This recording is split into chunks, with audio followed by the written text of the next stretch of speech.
கொஞ்சம் நோட்டுக்க. என்னப்பா இது? இரும்பாம்புளியா அது? மலையாளத்துல இரும்பாம்புளி, தமிழ்ல புளிமாங்காய். புளிமாங்காவா அது?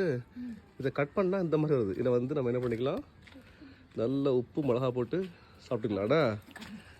ஜஸ்ட் சாப்பிட்ருக்கியா நீ? அப்போ சாப்பிட்ருக்கியா?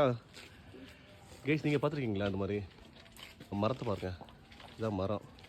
இந்த மரத்தோடைய கிளைகள் இருக்குல்ல, கிளைகளில் ஃபுல்லாக வந்து இந்த மாதிரி, ஆமாம் வீடியோ தான், இந்த மாதிரி வந்து ஃபுல்லாக வளர்ந்துருக்கு பாருங்கள்.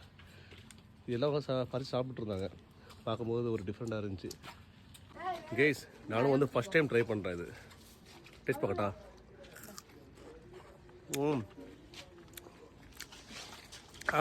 நல்லா புளிப்பாக இருக்குது. என்ன உப்பு நீ ஜாஸ்தி போட்டியா? நல்லா இருக்கு, புளிப்பாக இருக்கு, சூப்பராக இருக்கு. இது வந்து சொல்கிறாங்க ஊறுகாய் போட்டு சாப்பிட்லாம் சொல்கிறாங்க. நல்ல எலுமிச்சை ஊறுகாய் இருக்குல்ல, அது மாதிரி நல்லா புளிப்பாக இருக்கு போல. நீங்கள் ட்ரை பண்ணுறீங்களா, சாப்பிட்ருக்கீங்களா?